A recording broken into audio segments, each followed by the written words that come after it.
بسم الله الرحمن الرحيم. Surah Al-Baqarah, verses 234 to 245. Quranic lesson by thinker of Quran, Allama Ahmed Parwez.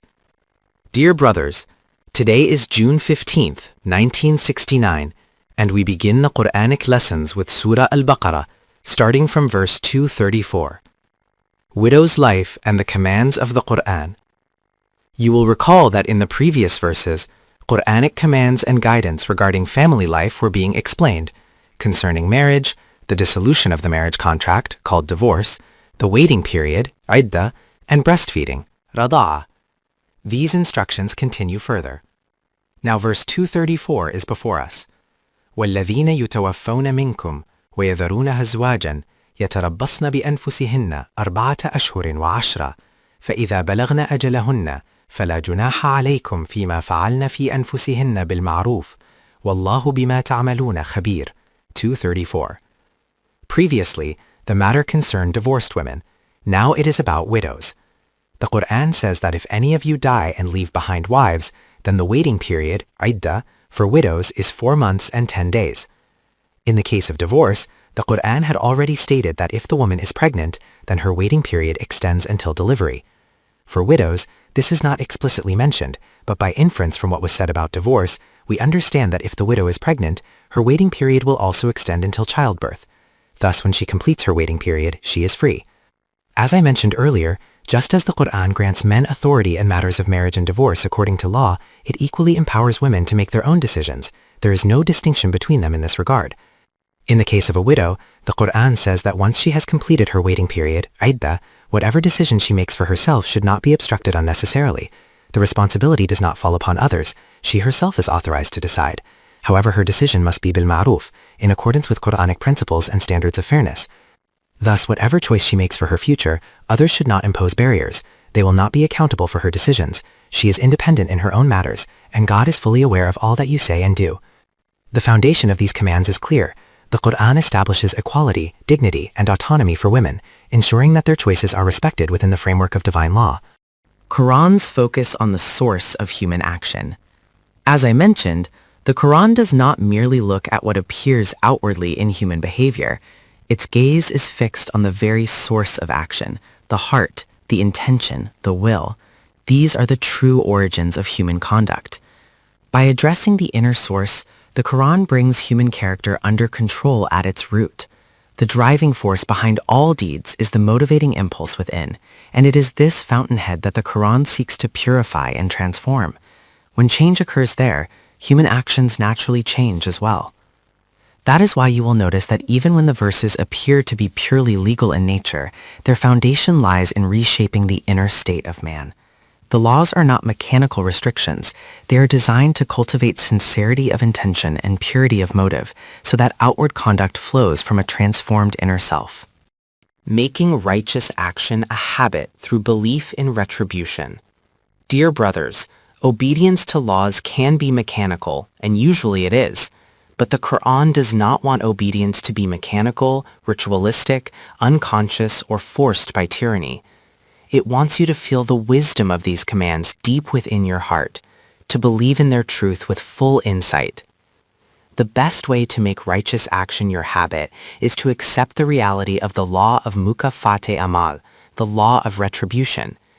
This law includes not only outward deeds, but also the thoughts of the heart, intentions, and motives. When this becomes your faith, then obedience to divine laws transforms. It is no longer external compulsion. It becomes your own inner demand, like thirst demanding water.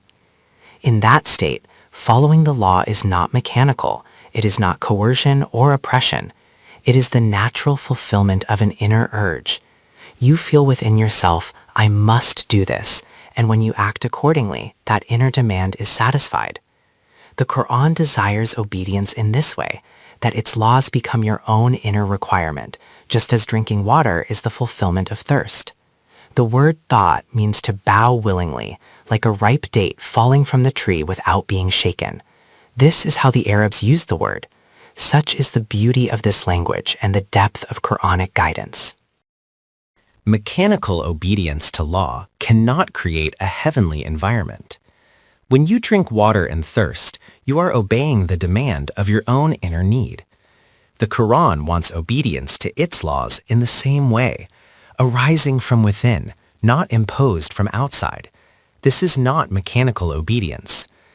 The world around us turns into hell because law is followed mechanically. People obey only when they feel someone is watching, and as soon as they think no one is observing, obedience disappears. Mechanical obedience produces this outcome. But it never happens that thirst arises within you, and you stop to check whether anyone is watching before drinking water. That is natural obedience to an inner demand. The Quran wants its commands to be followed in exactly this way, not mechanically, not under compulsion, but as the fulfillment of an inner urge that springs from faith and conviction. Marriage with a widow and its clarification. The Quran says, وَلَا جُنَاحَ عَلَيْكُمْ فِيمَا عَرَضْتُمْ بِهِ مِنْ خِطْبَةِ النِّسَاءِ أَوْ أَكْنَنْتُمْ فِي أَنفُسِكُمْ 2:23. See how beautifully the Quran considers human needs, and why not, since it is the word of the one who created man and his requirements. It explains that during the waiting period, iddah, thoughts of marriage with a widow may arise. A man may feel he should marry her, or she may feel inclined toward marriage. The Quran acknowledges this natural occurrence. It says that during iddah, you cannot finalize anything, but if you wish to convey a message indirectly, to hint that after her waiting period you would like to marry her, there is no harm in this. You should not suppress such thoughts with guilt, thinking that it is wrong to even consider marriage during iddah. The Quran clarifies that there is no blame in keeping such feelings in your heart, or even expressing them discreetly. It further says, عَلِمَ اللَّهُ أَنَّكُمْ سَتَذْكُرُونَهُنَّ وَلَكِنْ لَا تُوَاعِدُوهُنَّ سِرًّا إِلَّا أَن تَقُولُوا قَوْلًا مَعْرُوفًا 2:23. How remarkable this is. God himself declares, we know these thoughts will arise in your hearts. Thus the Quran permits discreet expression, but prohibits secret promises or clandestine agreements. Only words spoken in a decent, honorable manner are allowed. If the arising of thoughts were completely prohibited and no outlet was left for them, it would lead to perversion, a distortion of natural impulses. This term has no exact equivalent in our language. I translated it as bad nahadi, corruption of nature, though even that is difficult. Perversion means that when something must be done according to the law of nature, but is not allowed in its proper way, it finds expression through an improper way. According to the Quran, there is no blame in the emergence of such thoughts. It says if these feelings arise, you may convey a message indirectly, hint at your intention, and express it discreetly. There is no harm in this. However, during iddah, you cannot make secret agreements or hidden commitments. This shows that marriage, which outwardly appears as a formal contract, is in reality rooted in an inner decision of the heart. The Quran does not permit that decisive commitment during iddah. Only indirect communication is allowed, but it cannot become a binding reality. The wisdom behind this is clear. The waiting period is given so that apart from emotional impulses, the widow has time to reflect and make her own independent decision about her future. Quran does not allow exploitation of a widow's emotions. In the case of divorce or the death of a husband, a woman experiences a storm of emotions. In such a state, she cannot make a sound decision immediately. That is why the Quran commands that during this period, her sustenance, security, and protection must be fully provided. She should not feel helpless or abandoned. Her emotions must be given time to settle into balance. Only after this period is she asked to make her own decision regarding her future. If, in her vulnerable state, someone were to exploit her emotions and make promises of marriage, that would not be a valid or righteous union. The Quran safeguards her dignity by ensuring that no one takes advantage of her helplessness and that she is given space to decide freely and consciously. See how far the Quran goes. God himself takes responsibility for protecting her rights. In that vulnerable time when she feels abandoned, even the slightest ray of support could make her rush toward it, ignoring other considerations. Such a decision may not be sound. That is why the Quran instructs, do not finalize anything during this period. Let the time pass, allow her emotions to settle, and then speak of any firm commitment. It says, وَلَا تَعْزِمُوا عُقْدَةَ النِّكَاحِ حَتَّى يَبْلُغَ الْكِتَابُ أَجَلَهُ do not resolve the bond of marriage until the waiting period is complete. This makes it clear that during iddah, marriage cannot be finalized. And then it reminds, وَعَلَمُوا أَنَّ اللَّهَ يَعْلَمُ مَا فِي أَنفُسِكُمْ فَاحْذَرُوهُ. God knows what lies within your hearts, the very source from which intentions and decisions arise. Therefore, be cautious. Do not follow the law mechanically, but with full awareness that He sees the inner motives as well as the outward actions.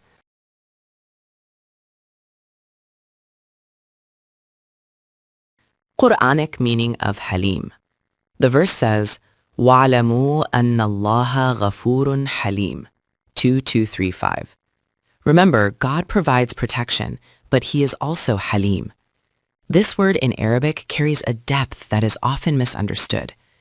In our common usage, Halim is taken to mean someone meek, overly humble, always bowing down. But this is not the Quranic concept. In Quranic language, hilm means forbearance, patience, and self-control, the ability to restrain anger and act with wisdom. It does not mean weakness or perpetual submission. Islamic character certainly values humility, but life also brings moments when confronting oppression firmly is necessary. The Quran describes believers as ruhama'u baynahum, merciful among themselves, yet also ashidda'u 'ala al-kuffari, firm against those who oppose truth. Thus, Halim in the Quran refers to God's attribute of being forbearant and patient, not rushing to punish, giving respite and allowing space for repentance.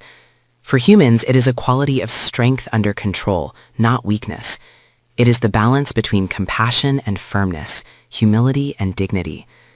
As I mentioned earlier, its meaning is to be so firmly established in one's position, so steadfast, that small matters do not provoke anger. In our society, one often sees that if something slightly goes against a person's temperament, he flares up immediately. But Halim is the one who is weighty, serious, cheerful in disposition, and does not get agitated over trivial issues. Yet when it comes to matters of principle, he holds a firm grip. It refers to a temperament that exercises such control that even in situations of rage and provocation, he does not lose balance. This is what hilm means. The Quran also explains, إِنَّ بَطْشَ رَبِّكَ لَشَدِيدٌ. The Arabs use this word for a camel that is strong, healthy, well-built, calm in temperament, sitting peacefully and chewing cud. Children may climb on it, pull its ears, hang from its neck, yet it remains composed, smilingly chewing without rushing to strike or bite. This temperament is called hilm, not descending into pettiness over small matters. It is a manifestation of strength and energy, complete control over nerves, and the ability to remain disciplined even in highly provocative circumstances, never acting foolishly. Thus, hilm means not being provoked by minor irritations, maintaining composure, and showing strength through self-control, while being firm and decisive when principles are at stake. Guidance on dissolution of marriage before consumption. The Quran says, لا جناح عليكم إن طلقتم النساء ما لم تمسوهن أو تفريضوا لهن فريضة 2:23-6. It explains that if a marriage contract has been signed, but the couple has not yet come together, and the marriage is dissolved before consumption, while no dowry, meh, has been fixed, then what should be done? The Quran emphasizes that fixing meh is necessary, and its payment is obligatory. However, if exceptionally it was not determined, then in such a case, وَمَتِّعُوهُنَّ عَلَى الْمُوسِعِ قَدَرُهُ وَعَلَى الْمُقْتِرِ قَدَرُهُ 2:23-6. This means that even though no marital relation was established, some provision must still be given to the woman. If the man is well off, he should give generously. If he is of limited means, he should give according to his capacity. The Quran insists that even at the time of separation, conduct should be graceful and dignified. Just as it commands kindness in building relationships, it also commands generosity and courtesy in ending them. This creates harmony in society, as even in separation, respect and compassion prevail. Thus, the Quran instructs, وَهْجُرْهُ هِجْرًا جَمِيلًا 73:10, leave them in a beautiful manner, and مَتَاعًا بِالْمَعْرُوفِ 2:23-6, provide sustenance according to fairness and law. Reason why the Quran does not specify details. The Quran itself does not specify certain particulars, and indeed such details cannot be fixed. The Quran is guidance for all of humanity until the Day of Judgment. These particulars change with the demands of time, so the Quran provides principles but does not define every detail. An eternal code of laws had to be like this. It says, Mata'an bil ma'ruf, provide sustenance according to recognized norms and fairness, and haqqan al muhsinin, for those who live with goodness and grace, this becomes a duty.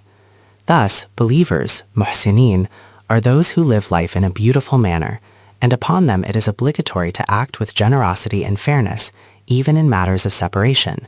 Payment of dowry in case of divorce immediately after marriage. The Quran says, وَإِن طَلَّقْتُمُوهُنَّ مِن قَبْلِ أَن تَمَسُّوهُنَّ وَقَدْ فَرَضْتُمْ لَهُنَّ فَرِيضَةً. This refers to the situation where, after the marriage contract, the couple has not yet come together, divorce occurs, and the dowry mahr has already been fixed. In such a case, the Quran commands that half of the dowry must be given to the woman.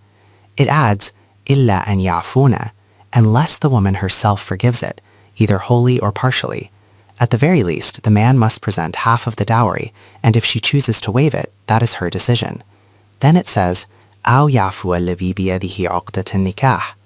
This portion of the verse has often been misunderstood in our society and has become the foundation of a distorted concept. A large structure has been built upon this misinterpretation, even though the Quran's intent was to ensure fairness and balance in marital contracts. The structure that has been built, as I have explained in the last few lessons, is based on a misconception. The prevailing idea in our society is that the marriage contract, nikah, is established through the mutual consent of both man and woman. There can be no compulsion upon the woman. The Quran has declared it unlawful to force her into marriage under any form of reluctance. This much is accepted by all. Marriage cannot be forced, and her consent is absolutely necessary. The contract is thus formed by the agreement of both parties. But after this, all rights of dissolving the contract are handed exclusively to the man. Whenever he wishes, he can simply pronounce talaq, talaq, talaq, and the matter is considered finished. No appeal, no lawyer, no justification, no explanation. He becomes the sole authority. Consider, at the time of the contract, if the woman does not say yes, the marriage cannot take place. Yet the moment she says yes, all rights of dissolving the contract are transferred to the man alone. If the woman, oppressed by a tyrant, wishes to escape, she must struggle through countless means, filing cases, going to court, enduring trials. For her, release from this trap becomes nearly impossible, and you are well aware of what happens in the courts thereafter. All these practices I have explained earlier are against the Quran. People argue, look, the Quran says, أَوْ يَفْوَ الَّذِي بِيَدِهِ عُقْدَةُ النِّكَاحِ. Either the woman forgives or the one who holds the bond of marriage. Then they claim, the bond of marriage is in the man's hand. See, the Quran itself says so. This is the same selective reading as with La taqrabu salat, do not approach prayer, while ignoring the continuation wa antum sukara, while intoxicated. The meaning changes completely when the full verse is read. Similarly, people quote, Fenki huma taba lakumina nisa'i mafna wa thulatha wa rubah. Marry women of your choice, 2, 3, or 4, but ignore the preceding condition. Quranic laws must be understood through the Quran itself, not by isolating fragments. So the question arises, if the verse says either the woman forgives or the one who holds the bond of marriage forgives, who is the second party? Is it truly only the man, or is it referring to the authority of the contract itself, which is mutual? The Quran's spirit emphasizes fairness and balance, not unilateral control. Judicial decision necessary for rights of both parties in divorce. As I explained earlier, the Quran makes it clear that the dissolution of the marriage contract is not left entirely to the man, nor entirely to the woman. The Quran says that when tension arises between the two, society must intervene. Both parties are emotionally entangled, and they cannot resolve the matter themselves. If the conflict escalates, a third party becomes necessary. The Quran instructs that one arbitrator, hakam, should be appointed from the man's side and one from the woman's side. This shows that a third authority is required to oversee the matter. That arbitrator, representing society, whether through a local council panchayat or a judicial system, first attempts reconciliation. If reconciliation is not possible, then he decides that the contract should be dissolved. This is the person referred to as الذي بيده عقدة النكاح, the one who holds the bond of marriage. According to the Quran, the bond of marriage is not in the man's hand, nor in the woman's hand. It is in the hand of the authorized judicial or societal authority. This ensures fairness, balance, and protection of rights for both parties. Surah Al-Nisa explains in detail that society must intervene when a marriage reaches the point of dissolution. The person making the decision must carefully consider all aspects: who is responsible for the breakdown, who is innocent, and what compensation should be arranged for the wronged party. He must also take into account the future of the children, including matters such as breastfeeding and care. These issues do not arise at the time of marriage. At that stage, only the conditions agreed upon by the man and woman are recorded in the marriage contract, provided none of them contradict the Quran.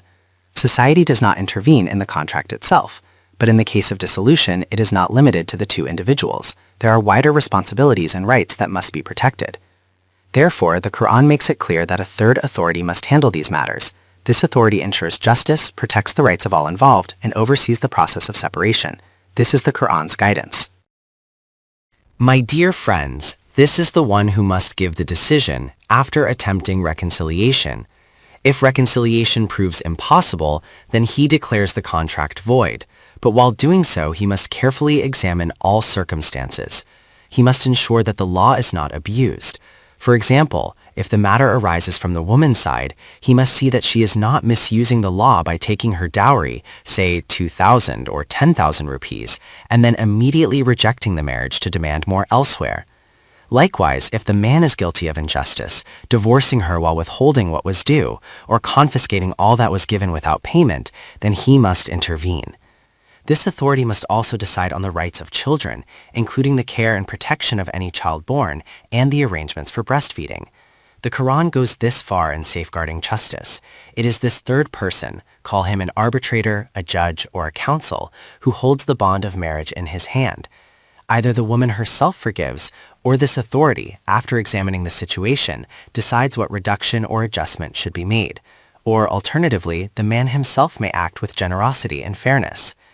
In this verse, وَأَن تَأْفُوا أَقْرَبُ لَلتَّقْوَى, the guidance is directed toward men. The Quran says that if a man himself acts with generosity and declares, "Why only half? I will give the full amount," then this is closer to taqwa. The obligation was only half, but the Quran encourages going beyond the minimum requirement. Here, the woman may reduce the amount, the authorized judicial authority may reduce it, but men are urged to give the full dowry if they can, as this reflects piety and nobility of character. Then it adds, وَلَا تَنْسَوْا الْفَضْلَ بَيْنَكُمْ. In mutual dealings, do not forget graciousness. Even if the legal requirement is only a certain amount, offering a little more with generosity makes relationships far more pleasant. The Quran reminds that in human interactions, this extra measure of kindness should not be forgotten, for it shapes society on truly noble lines. Avoiding bitterness and nurturing generosity in mutual relations. The Quran says, Inna Allaha bima ta'maluna basir, 2:23. This reminds us that while formally there may be courts, arbitrators, two parties, and legal requirements, all of which are valid, the real matter lies in the inner feelings that arise. Purpose of mentioning salah during family law discussions. In the midst of detailed injunctions about marriage, divorce, waiting periods, dowry, and widowhood, the Quran suddenly commands, Hafidu ala salawati wa salati al-wusta wa kumu lillahi qanitin, 2:28. Guard your prayers, especially the middle prayer, and stand before Allah in devotion. This insertion is not accidental. The Quran is reminding that while legal frameworks and social regulations are necessary, the spirit behind them must remain rooted in consciousness of Allah. Family laws deal with sensitive emotions, wealth, rights, and responsibilities. Without spiritual discipline, these matters can easily turn into disputes, bitterness, and injustice. By placing the command to protect salah right in the middle of these rulings, the Quran emphasizes that prayer is the safeguard of justice, patience, and compassion in family life. Thus, the mention of salah serves as a spiritual anchor.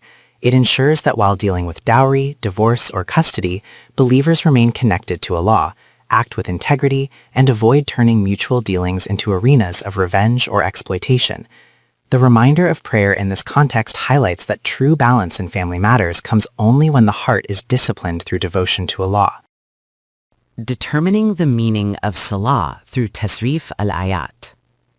Here the question arises. The Quran is presenting rulings about marriage, divorce, waiting periods, dowry, and widowhood, and suddenly in the middle comes the command, حافظوا على الصلوات والصلاة الوسطى وقوموا لله قانتين. Why does mention of salah appear here? The point is that we often translate a Quranic word in only one way and then apply that same meaning everywhere. For example, salah is commonly translated as prayer in the sense of ritual worship performed in the mosque.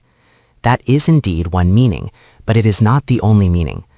The Quran uses words in different contexts, and their shades of meaning must be determined by tasrif al-ayat, comparing and cross-referencing verses to see how the word is used across the text. Thus, when salah appears in the midst of family law, it is not a random insertion. It signals that the concept of salah, which includes discipline, connection with Allah, and maintaining order, is essential for guiding human relationships. By examining other verses, such as أَقِيمَ الصَّلَاةَ لِدُلُوكِ الشَّمْسِ إِلَى غَسَقِ اللَّيْلِ, we see the ritual dimension.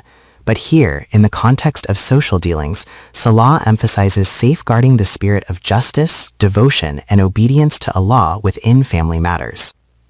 The importance of tasrif and ayat is that it prevents us from restricting Quranic terms to a single narrow meaning. Instead, it allows us to grasp the richness of the word, ensuring that we understand its application in every context, whether ritual, social, or moral. As I mentioned, the words of the Quran are understood by tracing them back to their Arabic roots. Then, wherever the word appears in the Quran, we examine its usage. The Quran itself declares this method. It is a book in Arabi Mubin, clear Arabic, and through tasrif al-ayat, cross-referencing verses, meanings are clarified. Arabi Mubin means that the words of the Arabic language must be understood according to the principles of that language. First, we look at the root meaning. Then, we see how the Quran employs the word in different contexts. The root of salah carries the sense of following closely, moving in sequence without interruption, adhering to someone's path so that nothing comes between. It signifies continuous following, step by step, without deviation. In classical Arabic usage in horse racing, the horse that runs immediately behind the leader, so close that its ears touch the back of the leading horse, is called musali. This illustrates the idea of following in perfect alignment. When we pray, Ihdina as-sirat al-mustaqim, guide us on the straight path, and the Quran elsewhere says, Inna Rabbi ala siratin mustaqim, indeed, my Lord is on the straight path, the connection becomes clear. Salah, in its root sense, is about aligning oneself with the divine path, following it continuously and without interruption, just as the musali horse follows the leader. This root-based understanding, combined with tasrif al-ayat, shows that salah is not only ritual prayer, but also disciplined alignment with Allah's guidance in every aspect of life. The believer's condition is that he walks upon the sirat al-mustaqim, where his Lord himself is proceeding. He prays to be guided upon that same path. He cannot move ahead of his Lord, nor walk side by side. He must remain behind, following him. But this following must be so close that not even a breath's distance comes between them. This is what is called musali. My dear friends, such continuous adherence is what is meant by salah. It is not a matter of occasional flashes of obedience, like lightning that shines for a moment and then leaves one standing in darkness. كُلَّمَا أَضَاءَ لَهُمْ مَشَوْا فِيهِ وَإِذَا أَظْلَمَ عَلَيْهِمْ قَامُوا. Rather, it is to walk as the musali horse walks, step by step, in perfect alignment. Thus, the meaning of salah is to follow with full commitment all the duties and responsibilities that Allah has prescribed for life. It is to adhere consistently to the functions of existence and the mission of life He has set, without interruption, deviation, or negligence. This is the essence of salah, disciplined, continuous obedience to the divine path. Continuous salah in the outer universe. Unlike human beings, the rest of creation follows its ordained duties with unwavering consistency. Every element of the external universe performs its salah, It's continuous obedience without negligence or interruption. Take the example of small birds during nesting season. In spring, a pair of sparrows makes a covenant to build a nest, lay eggs, and raise their young. Their dedication is astonishing. Day after day, they gather twigs, tirelessly arranging them, often forgetting food and rest in their zeal. Even if their nest is disturbed or removed, within hours they begin again, collecting more twigs, driven by the instinct to fulfill their life's appointed duty. This is the essence of salah in the natural world, absolute commitment to the role assigned by the Creator. The birds do not falter, do not abandon their task midway, and do not allow distraction to break their rhythm. Their obedience is continuous, like the Musali horse following step by step. Thus, the universe outside man demonstrates the meaning of salah in its purest form, perpetual alignment with divine order, a ceaseless fulfillment of life's responsibilities as decreed by Allah. In the external universe, every element of creation performs its salah with unwavering devotion. Birds, for example, follow their instinct to build nests, lay eggs, and raise their young. No law, no soldier, no external force compels them. It is the inner call of nature, the divine impulse placed within them that drives them. You can see how sparrows in the nesting season work tirelessly, almost obsessively, gathering twigs and building their nests. They forget food and rest, consumed by their duty. Even if their nest is disturbed, they begin again without hesitation. This is not mere habit. It is the manifestation of their salah, their continuous alignment with the divine order. The human being, with all his strength, may struggle against them, but their persistence shows the power of the divine system. If delayed even slightly, the bird lays its eggs, and then the nest cannot be removed. This is the force of nature's obedience. Thus, the sparrows, like the Musali horse following step by step, fulfill their ordained responsibilities with passion and constancy. They move along the Sirat al-Mustaqim behind their Lord, never deviating, never pausing. This is salah in the natural world, perpetual, passionate, and unbroken obedience to the Creator's command. Literal meaning of tasbih and its universal manifestation. The root sub in Arabic means to expend all available energy with full intensity in performing an action. A horse running at full gallop is described with this root, and a swimmer striking the water with complete force is also called sub. Thus, tasbih signifies carrying out one's ordained duty with total absorption, to the point of passion, investing all strength without negligence. It is not mere verbal praise, but practical devotion, a state of being immersed in fulfilling the function assigned by the Creator. The Quran illustrates this when it says, أَلَمْ تَرَ أَنَّ اللَّهَ يُسَبِّحُ لَهُ مَنْ فِي السَّمَاوَاتِ وَالْأَرْضِ وَالطَّيْرِ صَافَّاتٍ 24:41. Do you not see that all who are in the heavens and the earth and the birds with wings outspread glorify Him? Here, yusabbihu means that every entity in the cosmos, by performing its role with full dedication, becomes a living testimony of God's perfection. The birds in flight, the stars in their orbits, the rivers in their flow, all are engaged in tasbih, manifesting divine order through their ceaseless obedience. So the entire universe is practically demonstrating tasbih, an unbroken rhythm of duties performed with intensity, passion, and absolute alignment to the Creator's will. In translations, you often read, everything is doing tasbih, and immediately the image of prayer beads comes to mind, as if every creature is turning beads. But when we return to the Arabic root sub, the meaning becomes clear. It is to expend all energy with full intensity in fulfilling one's ordained duty. Thus, the entire cosmos is engaged in tasbih. The heavens and the earth, the smallest creatures within the soil, the sparrows and other birds, all are passionately absorbed in carrying out the program assigned to them by God. Their obedience is not casual, it is fervent, continuous, and unbroken. The Quran says, أَلَمْ تَرَ أَنَّ اللَّهَ يُسَبِّحُ لَهُ مَنْ فِي السَّمَاوَاتِ وَالْأَرْضِ وَالطَّيْرِ صَافَّاتٍ 24:41. Every entity glorifies Him by fulfilling its role in creation. And then it adds, كُلٌّ قَدْ عَلِمَ صَلَاتَهُ وَتَسْبِيحَهُ 24:41. Each one knows its own salah and its own tasbih. This means that every creature is aware of its function and performs it with full dedication. The universe is thus a living demonstration of tasbih, the passionate, energetic fulfillment of God's program. My dear friends, these creatures do not perform that salah which we restrict to ritual prayer, nor do they turn beads in the way we imagine tasbih. What is this then? The Quran says, كُلٌّ قَدْ عَلِمَ صَلَاتَهُ وَتَسْبِيحَهُ وَاللَّهُ عَلِيمٌ بِمَا يَفْعَلُونَ. Each one of them knows its own salah and its own tasbih. Allah is fully aware of what they do. At times you may laugh at their actions, wondering what they are engaged in, but the reality is that every single creature recognizes its ordained duty and its way of glorification. Quranic words do not always carry the same meaning. The point is that the meanings of Quranic words, once determined in one place, are not necessarily the same everywhere. When you say lion in the jungle, it has one meaning. When you call a brave man lion, it has another meaning. The roar of a revolutionary claim has one meaning, while the roar of thunderclouds has another. Thus, meanings must be determined according to context. As I mentioned, the Quran does not leave this to us alone. It itself clarifies these matters. See, for example, in Surah Al-Mu'minun 23:1-2, قَدْ أَفْلَحَ الْمُؤْمِنُونَ الَّذِينَ هُمْ فِي صَلَاتِهِمْ خَاشِعُونَ.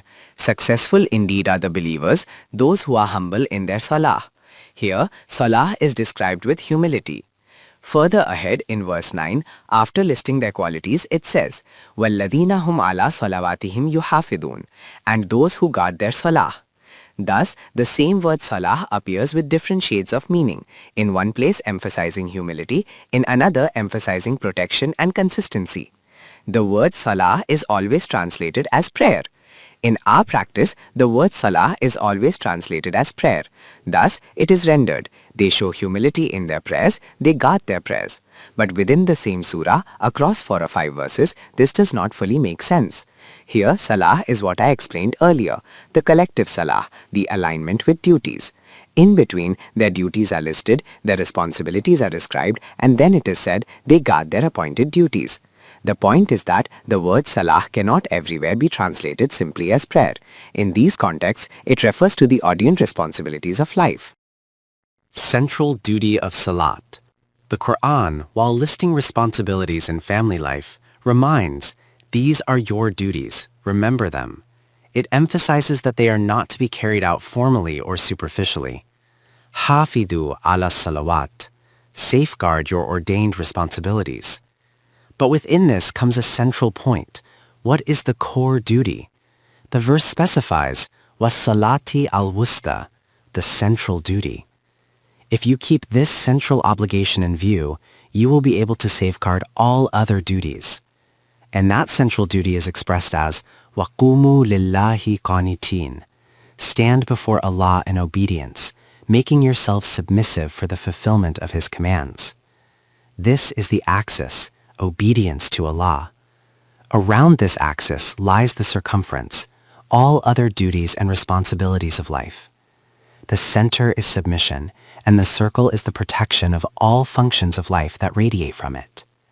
Importance of the true meaning of qanitin. The central command is وَقُومُوا لِلَّهِ قَانِتِينَ. Stand before Allah in obedience.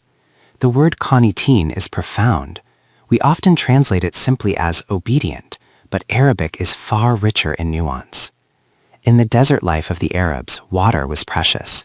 They stored it in leather bags, mashkiza, stitched tightly and sealed at the mouth. If the bag leaked along the way, the water would be wasted before reaching its destination. If it remained sealed forever, it would be useless. The ideal bag was one that preserved every drop until the right time, then opened exactly when needed.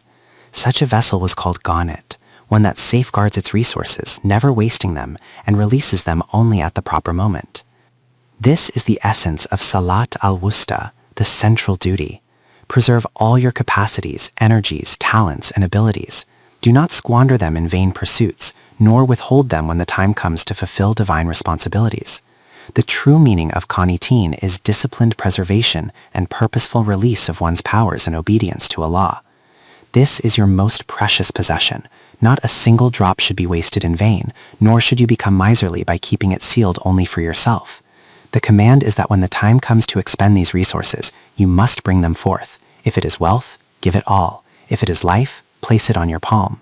Because you are sent as a ghanet, one who preserves all capacities in reserve for the right moment. You safeguard your energies, talents, and resources so they may be used exactly where needed. If at the critical moment the vessel refuses to open and release its water, then it becomes a curse, a burden, a useless weight. This is the wealth, dear brothers, that leads to destruction. The Quran describes such a person, Jama'a mala wa addadahu. He amasses wealth and counts it over and over. Meaning of israf and its illustration. In another place, the image of a bag tied tightly at the top. Tying it means that even when there is a need to open it, it remains closed. The purpose of tying is that not a single drop should fall at the wrong place. It must reach exactly where it is needed. This is not extravagance, israf. The Quran speaks of israf and calls people musrifin. What is israf? Consider the farmer watering his field from a well. He makes a channel, in Punjabi called ad. Water flows through it. You may have seen farmers carrying a spade on their shoulder, constantly walking along the channel. What do? They watch carefully. If even a little water leaks out midway, they immediately block it. The water was drawn from the well to irrigate the land. If it leaks into the wrong place, it is wasted. The farmer ensures it does not go there, because today the purpose is to deliver it to the field, not elsewhere. When water from the channel, ad, flows off to the wrong side, this in Arabic is called israf. The water exists, the land exists, and the work is irrigation. But if it goes where it is not needed, that is waste. When it reaches the exact place of need, it is not israf. In contrast stands the qanit, the vessel that preserves water and opens only when required. The Quran commands, لَقُومُوا لِلَّهِ قَانِتِينَ 238. This clarifies why in the middle of detailed laws and instructions, the verse interjects, حَافِظُوا عَلَى الصَّلَوَاتِ وَالصَّلَاةِ الْوُسْطَى 238. Safeguard your duties and never neglect the central duty. That central duty is وَقُومُوا لِلَّهِ قَانِتِينَ 238. Then it adds فَإِنْ خِفْتُمْ فَرِجَالًا أَوْ رُكْبَانًا 239. Whether in fear or safety, walking or riding, in any condition of life, in any program or circumstance, the command remains وَقُومُوا لِلَّهِ قَانِتِينَ 238. Duty of the believer, reflection on creation. This is what the Quran declares about the believers. Their qualities are described. إِنَّ فِي خَلْقِ السَّمَاوَاتِ وَالْأَرْضِ وَاخْتِلَافِ اللَّيْلِ وَالنَّهَارِ لَآيَاتٍ لِأُولِي الْأَلْبَابِ. Surely, in the creation of the heavens and the earth, and in the alternation of night and day, are signs for those endowed with understanding. Who are these people of insight?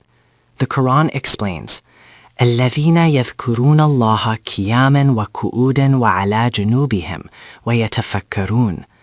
Those who remember Allah standing, sitting, and lying on their sides, and who reflect upon the creation of the heavens and the earth.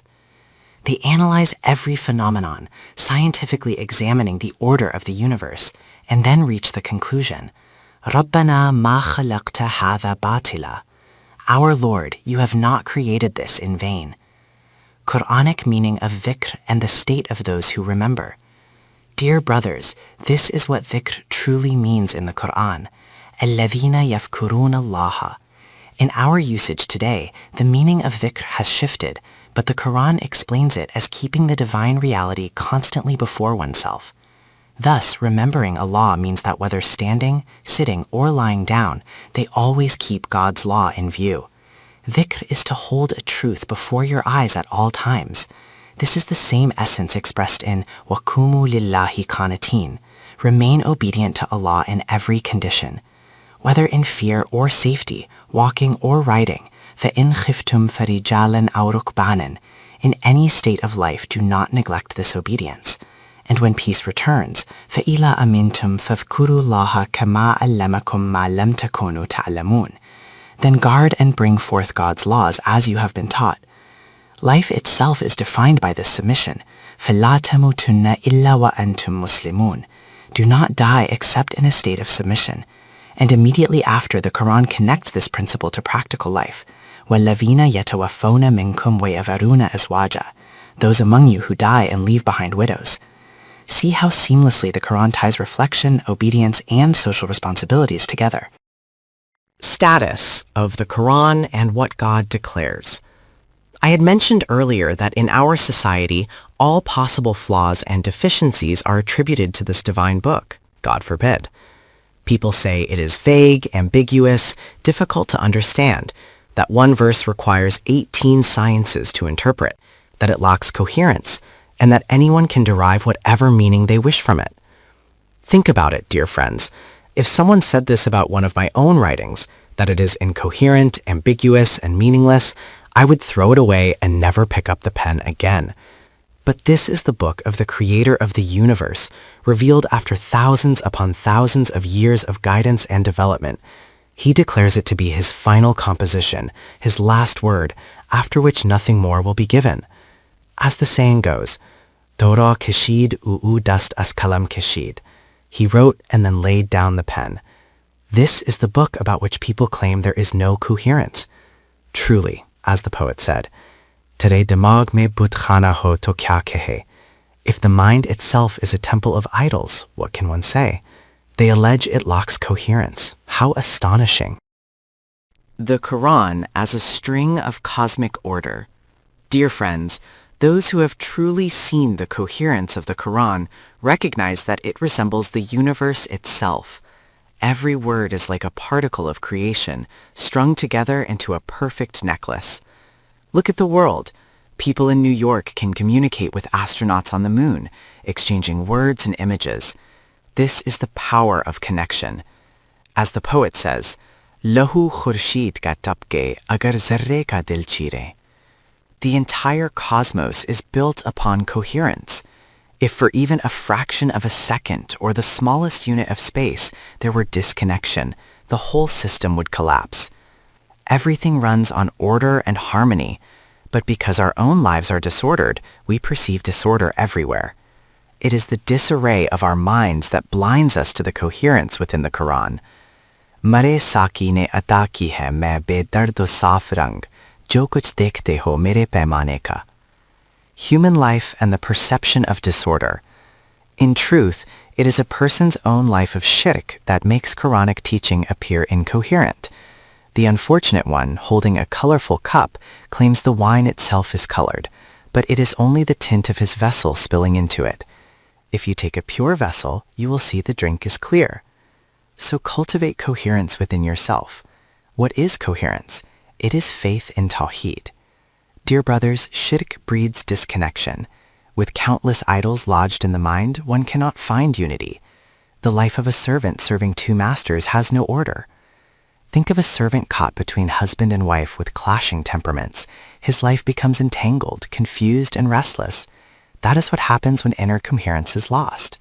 Disorder lies within us, and so we perceive disorder everywhere. If someone were to say such things about a human author, the writer might lash out in anger. But Allah, the Most High, is described as Gharib ki joro sabki bhabi, the one who bears with all despite human ingratitude. Disorder in life and the claim of disorder in the Quran. Those who call the Quran incoherent have in fact left the Muslim community in disarray for centuries. They say whatever they wish about this book, but the truth is that their own lives are incoherent. The pain of a single slap is felt immediately, but the blow of calling God's book disordered distorts the destiny of entire nations.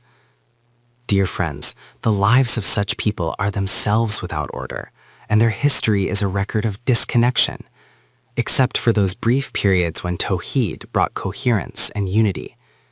As the poet said, Fard qaim rabt ba himse hai, tanha kuch nahi. Moj hai darya mein aur bayrune darya kuch nahi. They failed to see the coherence in God's book because they themselves are disconnected. The Quran repeats its guidance with purpose, reminding that obedience is not mechanical but purposeful. Thus, وَقُومُوا لِلَّهِ قَانِتِينَ. Your energies have been given for a specific mission. Use them for that mission. Otherwise, it becomes israf, waste. Human capacities and the dignity of support. The Quran makes clear that the abilities and energies given to human beings are meant to raise them to the heights of perfection. It says, وَوَسِيَّةً لِأَزْوَاجِهِمْ مَتَاعًا إِلَى الْحَوْلِ خَيْرَ إِخْرَاجٍ. a provision for their wives for a full year without expulsion.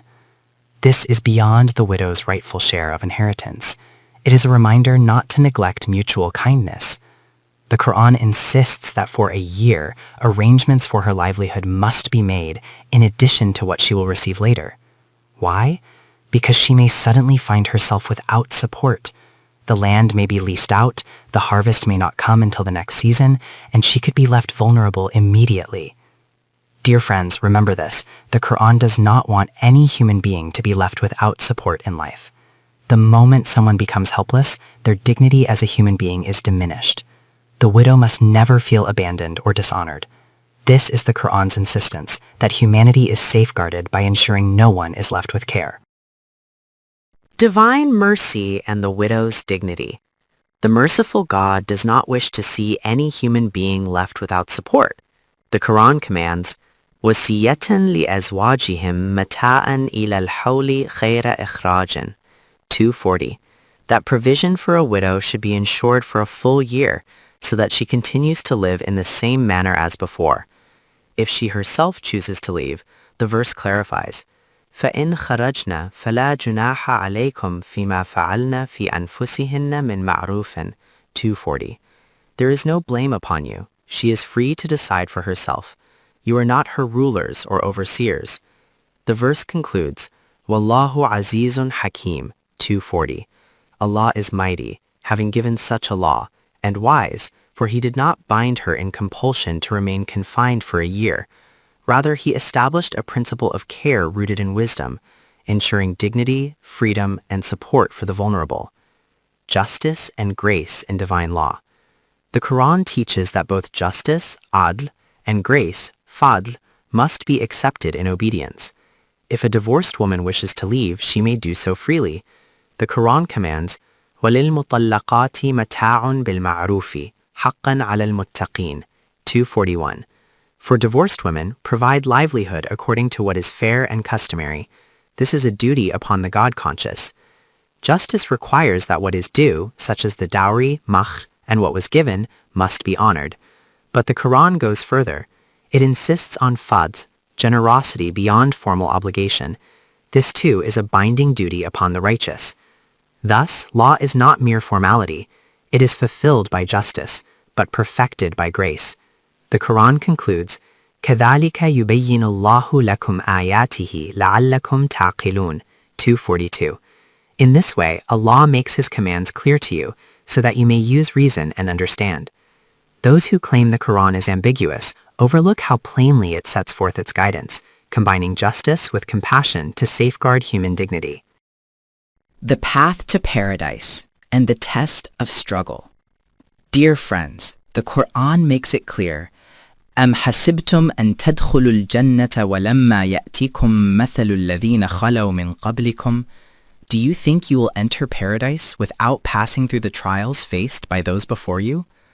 Paradise is not attained by mere claims of belonging to the beloved community. It requires endurance through hardship, perseverance through valleys of difficulty, and steadfastness, even when prophets and their followers themselves trembled. The Quran then declares, كُتِبَ عَلَيْكُمُ الْقِتَالِ.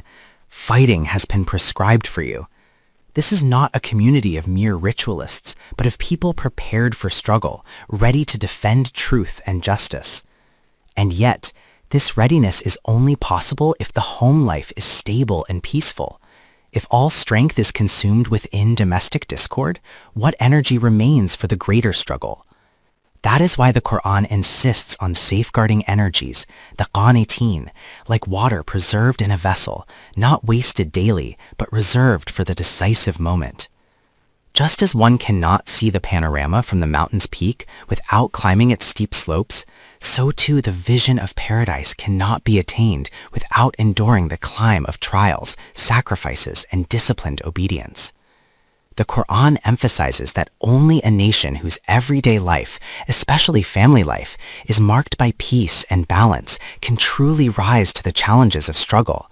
Such a people will have mutawazin shakhsiyat, balanced personalities, who settle their affairs with wisdom and understanding. When the time for battle comes, they will enter the field with calm hearts, without losing composure or clarity of thought. The Quran itself points to the defeat of Quraysh at Badr. Afterward, they sat in their homes, forming committees, asking why it happened. Each gave different explanations, but the truth was simple. بِأَنَّهُمْ قَوْمٌ لَا يَفْقَهُونَ. They were a people who did not use reason in the battlefield. This shows that victory is not only about physical strength, but about intellectual discipline and inner balance. A nation that wastes its energies in domestic discord cannot preserve the strength needed for greater struggles. But a nation that safeguards its resources, lives in harmony, and acts with wisdom will face trials with composure and triumph. Domestic peace as the foundation of victory. According to Quranic teaching, the tranquility of home life is directly tied to success in the battlefield. A society that nurtures balance and harmony in its daily affairs produces individuals with mutawazin dimagh, balanced minds. These are the ones who can act with tafakkuh, deep understanding, even in the heat of battle. A good general knows that if emotions overwhelm reason in war, defeat is inevitable. Victory belongs to those who maintain composure, discipline, and clarity of thought. But such steadiness is only possible when the roots of life, family, community, and social relations are stable and peaceful. The Quran reminds us that jihad is not mere ritual or emotional fervor, it is purposeful struggle. Without inner balance, energies are wasted in domestic quarrels, leaving nothing for the greater mission.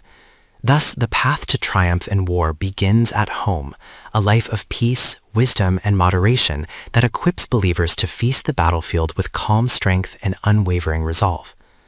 You will notice that those who take pride in their formal rituals often carry marks of arrogance on their foreheads, and during fasting, especially in the heat of summer, they become even more irritable. As I mentioned, at the time of Asr, you often hear the phrase, "Do not say anything to me now, I am fasting." Their worship makes them so harsh that anyone who comes near feels repelled. Dear friends, all these practices that the Quran prescribed had one central purpose, to develop a balanced personality. And such a personality can only be nurtured where domestic life is peaceful. This is precisely why the Quran made entry into paradise conditional upon qital and jihad, and why it declared that success in jihad depends first and foremost on tranquility within family life and society. Fear of death and failure in jihad. When this was explained, the Quran presented an example for reflection. There was a nation. Which nation was it? Think carefully. The Quran describes, خَرَجُوا مِنْ دِيَارِهِمْ وَهُمْ أُلُوفٌ حَذَرَ الْمَوْتِ 243. They left their homes in thousands, fleeing in fear of death. I mentioned earlier that the path to paradise is through the battlefield, and success in battle depends on peace within homes. In contrast, here was a nation, large in number, yet when confronted by others, they fled like sheep, bleeding in panic. This was not because they lacked numbers or strength, but because they were seized by Hadar al-Mawti, 243, fear of death, and a nation that fears death can never succeed in the struggle of jihad. Fear of death and the secret of life. Death comes only to those who fear it. Death is like a shadow of man. When one runs away from it, it follows behind. But when one runs toward it to seize it, it runs ahead. Whoever advances to grasp death does not truly die. The Quran declares, وَلَا تَقُولُوا لِمَنْ يُقْتَلُوا فِي سَبِيلِ اللَّهِ أَمْوَاتٌ 254. Do not say of those slain in the path of Allah that they are dead. According to your standards, they may appear lifeless, but they are alive, while you are the ones truly dead. Those thousands who fled, the Quran describes Hadar al-Mawti, 243. They ran in fear of death. And then, فَقَالَ لَهُمُ اللَّهُ مُوتُوا, 243. God's law declared, die. The great secret revealed here is that death comes to those who fear it. Life and death are defined by this principle. Whoever fears death perishes, but whoever faces it lives. Quranic ideology of life and death. The Quran has given you the ultimate objective of life, an ideology that teaches, remember, man does not die even by natural death. He continues to live. Death does not come to him. Life is a flowing stream, and it will continue to flow. What appears to others as a dead body is only the physical form. The one to whom that body belonged is alive. He may even be laughing at us, saying, "These poor souls have lost their senses. Why are they crying?" He may not even understand why they are weeping. But the Quran explains who truly dies, the one who, in your eyes, appears alive, yet runs away in fear of death. He is the dead one. That is the real corpse. فَقَالَ لَهُمُ اللَّهُ مُوتُوا 243. When this was said to them, their fortune was good. They understood. Instead of fleeing from death, they stood before it. As soon as they stood firm, ثُمَّ أَحْيَاهُمْ 243, we granted them life. Here lies the secret of life and death. They were given life because they faced death. إِنَّ اللَّهَ لَذُو فَضْلٍ عَلَى النَّاسِ 243. Indeed, Allah is full of grace upon mankind. He does not wish to destroy human beings. He gave them life. As Iqbal, 1877-1938, expressed, Jane ke bakhshand digar nagirand. God's nature of magnanimity. God's essence is of great magnanimity. He is not small-minded that after giving you something as precious as life, he would then demand it back, saying, "Return my payment." He does not do that. Once he grants, he does not take it away again. Jane ke bakhshand yaktafachiz dedi digar nagirand. Once he bestows, he does not reclaim. As Iqbal wrote in Zabude Ajam, 1948, page 164, Adam bamirad az be yaqini. Man dies from lack of certainty. Quranic view of life and gratitude. Man dies only from his own uncertainty. God does not take back the life he has given. The Quran declares, Inna Allaha ladhu fadlin ala nas 2:243. We are indeed full of grace and bounty upon mankind. To give life and then reclaim it is not the act of a generous one. We do not take it back. The tragedy is expressed in وَلَكِنَّ أَكْثَرَ النَّاسِ لَا يَشْكُرُونَ.